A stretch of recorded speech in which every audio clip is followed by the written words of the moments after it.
40 years deep in the rap game, and this Queens veteran is still able to do it at a high level. What is good, y'all? It's your boy Mixtape Moth. If you are rocking with this content, go ahead and smash that like button for your boy. Also subscribe if you haven't. But today I'm gonna hit y'all with my thoughts on this new project from LL Cool J and Q-Tip entitled "The Force Frequencies of Real Creative Energy." LL Cool J, James Todd Smith, coming straight out of Farmers Boulevard in Queens, is a larger-than-life hip-hop icon, pioneer, Hall of Famer. He's one of the first to put his borough of Queens on the hip-hop map, and he's also the man responsible for coining the phrase GOAT, or greatest of all time in hip-hop, that we've used ever since he dropped that GOAT album back in 2000. So this is a new album that many traditional hip-hop heads have been heavily anticipating ever since it was announced a while back. It's LL's first drop in over 10 years, and he's back on Def Jam to mark the 40th anniversary of his debut. This time around, he has enlisted the production services of another Queens legend, the innovative musical genius Q-Tip of A Tribe Called Quest, aka Abstract Poetic. So going into this album, a lot of us probably wonder, well, what kind of production was Q-Tip gonna bless LL with? Was it gonna be more straightforward, sample-based production, or would it be Q-Tip in his extra experimental bag? Those were some questions that many likely had, but getting straight into the force, it has 14 songs, 13 of which were produced by Q-Tip, and it clocked in at around the 43-minute mark. But with that being said, let me go ahead and just hit y'all with that track-by-track breakdown. The opener, Spirit of Cyrus, is an action-packed storytelling record where LL tells the tale of a black vigilante who goes to war with the corrupt NYPD over their police brutality. It's set to a left-field synth driven beat that's very mid-tempo, and one that sounded as though it could have been produced by, let's say, Madlib or The Alchemist. I mean, it does not feel like a traditional LL beat whatsoever. But the storytelling was so darn vivid, and there was a kind of oddball appeal to the beat, which I think made for a solid opener, despite the realization that this instrumental was not going to be for everyone. This transitions pretty flawlessly into the force, which has a booming instrumental that blends elements of 80s old school with more modern cosmic synths. Also, I enjoyed the subtle Michael Jackson sample on the hook, and LL is rapping super hungry and crisp on this track, almost giving it shades of his late 80s, early 90s flow. You know, that explosive LL energy. I dug the lines, "Never losing my memory of farmers and old gold before check out the melody. His neck was a light show. That's live though." Yeah, this was a fun, bold track where he was just painting a picture of his superstar lifestyle. Track 3 was the first single, Saturday Night Special, featuring Rick Ross and Fat Joe. It's one that I liked initially, but I do enjoy it much more now in the context of the full album than I did just as a lone single. But we get this smoothed out funk rock production. And LL is giving out some cautionary game to the youngins, pointing out the different types of hustlers that they may encounter in this life. So there are wise words from LL, like always keep your word and always pay them back. You know, you don't want to do anything foolish like run off on the plug. I liked his imagery and that big homie type advice. LL had the best verse by far, followed up by Fat Joe, and I think Rick Ross, unfortunately, was the weakest link here. Right after is Black Code Suite, featuring Sonia Jobarte, if I'm pronouncing that right. Apologies if I got it wrong. But this is backed by a bright, flavorful loop. that almost feels like it could have belonged on any Q-Tip solo album, or maybe even the most recent Tribe album.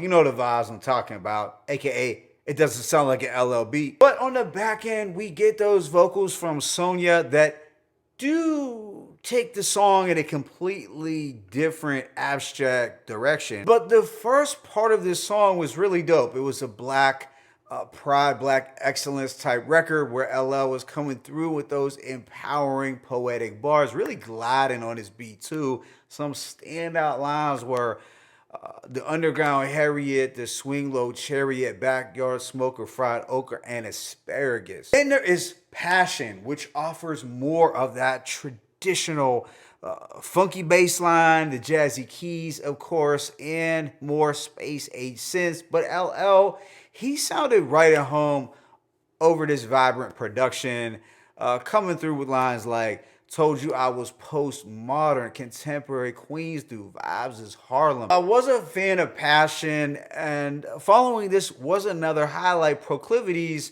which was released as an early single as well. Now, Proclivities is the one lone sexual ballad for the ladies.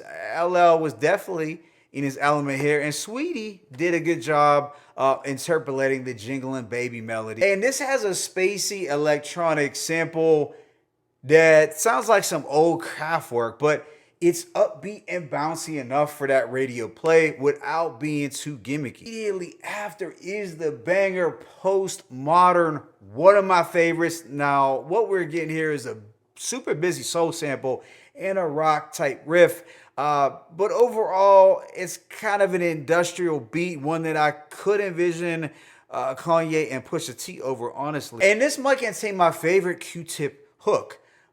He does many on this project, and some aren't always top notch, but I think he knocked it out the park with this subtle one. This is followed up by 30 Decembers, and it's got more of a reflective, pensive direction. We get great storytelling over this dreary instrumental. LL is painting a vivid portrait of when he first stepped out into the streets of NY during the height of the pandemic, and the people didn't recognize him with the mask. And he talks about what a humbling experience that was for him.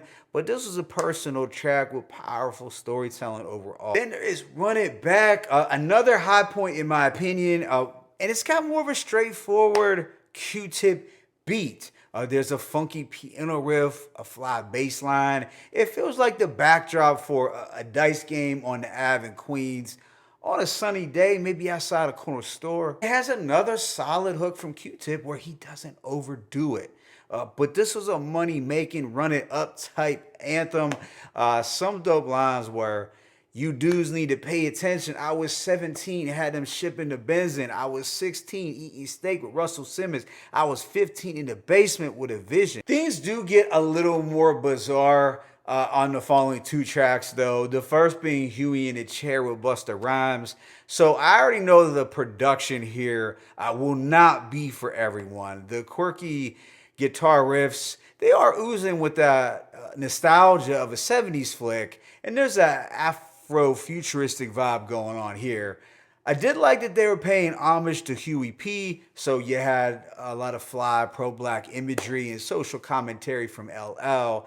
But I know some folks just won't like this beat. There is Basquiat Energy, which has a great frenetic energy, honestly. But I know some will dislike the instrumental. The Q-Tip hook might be a little too Basquiat styled, if you know what I'm saying. But I also have to point out that I felt this instrumental was a nice blend between, let's say, that 1997 Phenomena era LL and what you would expect when Q-Tip is in his Kamal the Abstract bag. Right after is Praise Him with Nas, easily the most anticipated track for many, and it's the first time, surprisingly, these two Queens GOATs collaborated. And the production itself, without the rapping, the production itself wasn't insanely good, but because of the immaculate rhyming from both LL and Nas, it ends up being a high point on the album. LL and Nas are showing love to the old New York. LL rapping his verse, incorporating the supreme mathematics and the supreme alphabet. Nas really stole the show, completely bodying this instrumental with his ageless flow. Some of those standout lines were, Jamaica bound hopped in a dollar van of farmers just to see where the god they call Todd lived. They say you raised up some hood toddlers. Now we connect more knowledge and more dollars. But this is one of those cases where the rapping definitely did the heavy lifting. Second and last song is Murdergram with Eminem. And of course, it would have the most maniacal cartoon-like beat possible. It's probably my least favorite song, but LL is rapping so good that he is, I'd say, giving Twista a run for his money with those rapid fire flows. I can't say I loved Eminem's portion though, but he did have some lines that popped out if I'm gonna keep it a buck. It's just that his voice, his cadence, it did nothing for me. This project closes out with the Vow, Barfest, Posse Cut, with lesser known MCs like Jay Sand, Mass Squabbles, and Don Pablito. And the production from Jay Sand is gritty and more straightforward than any of Q-Tip's. Here, LL gives us a phenomenal verse with very scientific, intelligent rhymes. The other guys were solid, but LL was the MVP. So overall, I'm gonna give this project a rating of 4 mics. It's easily LL Cool J's best and most cohesive album in some time, probably since Mr. Smith in '95 and that GOAT album in 2000, which really has some high highs. Now the production, it was a little left field, experimental, and layered in that intergalactic funk, which does show that Q-Tip had a very strong hand in influencing the direction sonically. At the end of the day, I'm sure the production may not be what some listeners had envisioned, going into this project, but objectively, if we can't be objective here, I still feel the production was creative, up-tempo, and fun. It does take some time to settle in though, for sure. And if you were someone who didn't like the production at all, I would urge you though to re-listen without the expectations you may have had going into this. Perhaps after multiple listens, you still don't like it, that's perfectly fine. But I feel if you can embrace the vibe of what they were going for here, the end result was a pretty cohesive project, and it does sound good in a quirky way. But on the lyrical tip, I'm sure we're all in agreement that LL killed this project. I mean, he put on a masterclass in rapping. Lyrically, it was one of his most impressive efforts. Whether we are talking about his breath control, his flow, the storytelling, the topics, his energy levels, it was all done at a high level. And honestly, when I think about LL's peer group of being the first MCs of that 80s golden era, he has made a better album at this stage in his career than any of those other MCs. My favorite tracks include The Force, Saturday Night Special, Black Coat Suite, Passion, Proclivities, Postmodern, 30 December's Run It Back, Praise Him, and The Vow. Well, the first part of the Vow where LL's rapping. Let me know your thoughts in the comment section. It's your boy Mixtape Moth. I'm signing out, but as always, is peace and blessings. LL Cool J, Q-Tip, the Force One.